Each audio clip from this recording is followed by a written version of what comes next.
नमस्ते, welcome to Patki hospitals YouTube channel. आज हम जानकारी लेने वाले हैं एक्टोपिक प्रेगनेंसी के बारे में। उससे पहले जानकारी लेते हैं कि नॉर्मल प्रेगनेंसी की शुरुआत कैसे होती है।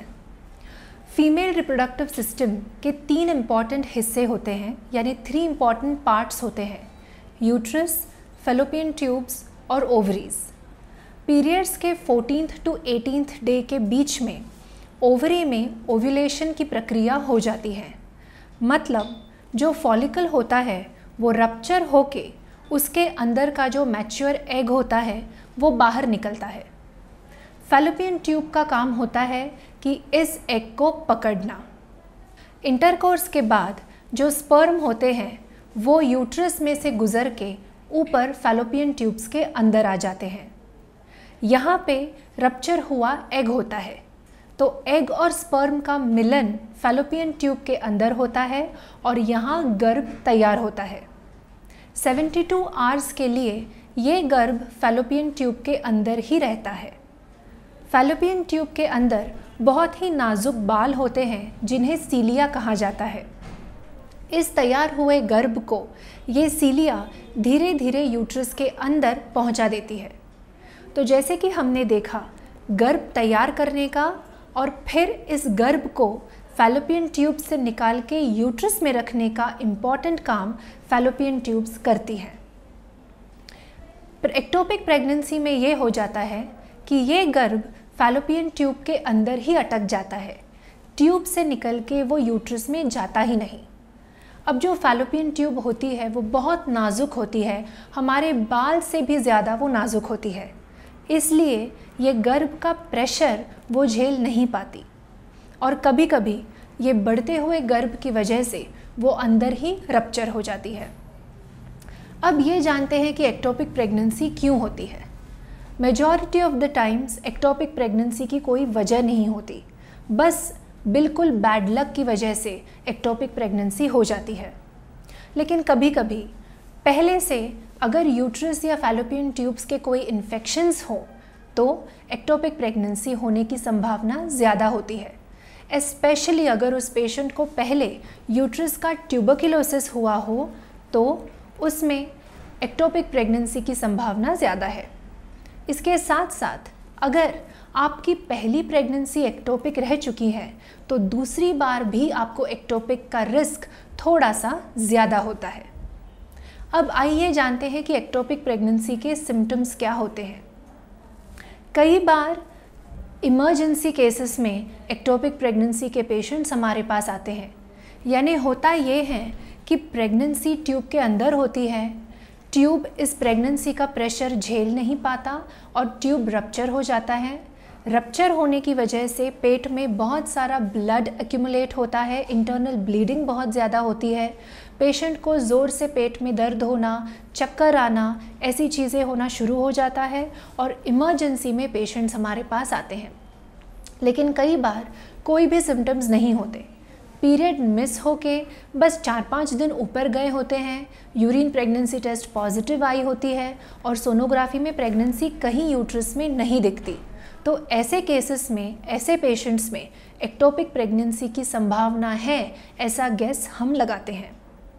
एक्टोपिक प्रेगनेंसी का जो डायग्नोसिस है वो बिल्कुल वक्त पे होना ज़रूरी है ताकि उसकी ट्रीटमेंट भी हम वक्त पे कर सकते हैं।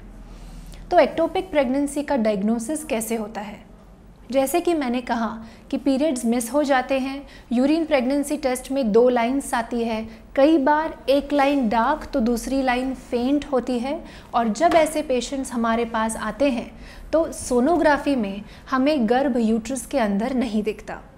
तो ऐसे केसेस में 7-8 दिन रुक के फिर से सोनोग्राफी करने की सलाह दी जाती है और फिर से जब सोनोग्राफी हम करते हैं तो भी यूट्रस में कहीं गर्भ नहीं दिखता, वो सोनोग्राफी में फैलोपियन ट्यूब के अंदर दिखता है, तो हम इसे एक्टोपिक डायग्नोसिस बोलते हैं। तो हम उसे एक्टोपिक प्रेगनेंसी का कंफर्म डायग्नोसिस बोलते हैं।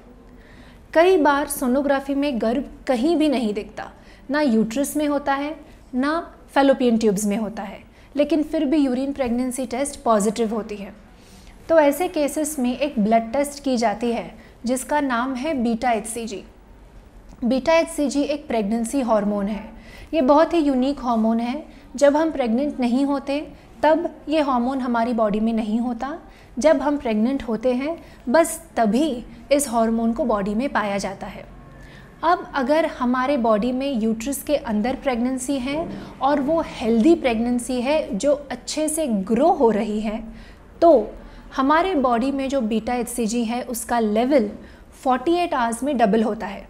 यानी अगर मैंने आज थर्सडे को बीटा HCG किया है और मानो उसकी मात्रा 1000 है, तो सैटरडे को उसकी मात्रा 2000 से ऊपर होनी चाहिए।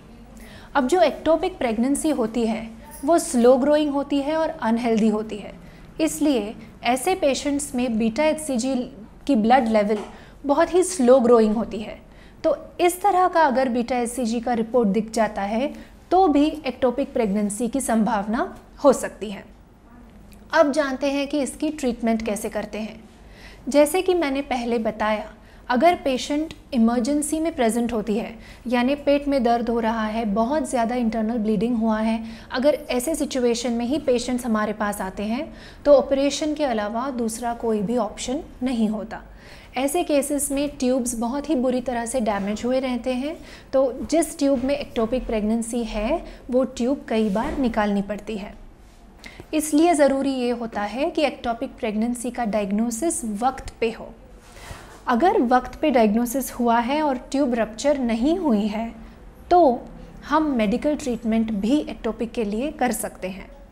मेडिकल ट्रीटमेंट उन पेशेंट्स में दी जाती है जिनमें बीटा HCG हार्मोन की मात्रा कम है, एक्टोपिक प्रेगनेंसी के अंदर दिल की धड़कन शुरू नहीं हुई है और वो प्रेगनेंसी का साइज़ छोटा है।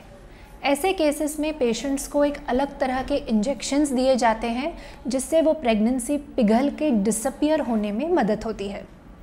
लेकिन कई बार साइज़ बड़ा होता है, बीटा HCG की मात्रा ज़्यादा होती है, एक्टोपिक प्रेगनेंसी के अंदर धड़कन शुरू हुई रहती है और इस तरह से हम इंजेक्शंस की ट्रीटमेंट नहीं कर सकते, तो ऐसे केसेस में सर्जरी करनी पड़ती है। जैसे कि मैंने बताया, सर्जरी के 2 टाइप्स होते हैं। पहले टाइप में अगर ट्यूब बहुत ही ज़्यादा ख़राब हो, अगर ट्यूब ऐसी हो कि अगर दोबारा उसमें अगली बार एक्टोपिक रहने के चांसेस हाई हो तो उसे निकाल देने में ही समझदारी है।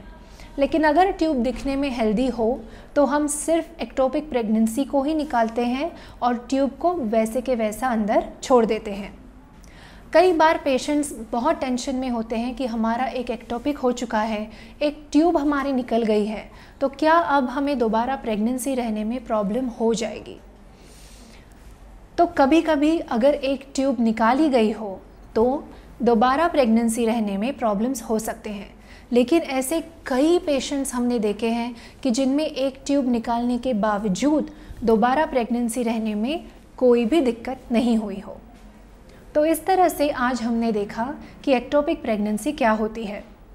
सबसे इम्पॉर्टेंट ये है कि एक्टोपिक प्रेगनेंसी का डायग्नोसिस जल्द से जल्द हो और उस तरह से उसकी ट्रीटमेंट भी जल्दी से जल्दी की जाए। इस सिलसिले में आपके मन में कोई डाउट हो तो आप मुझे नीचे कमेंट सेक्शन में पूछ सकते हैं। Thank you.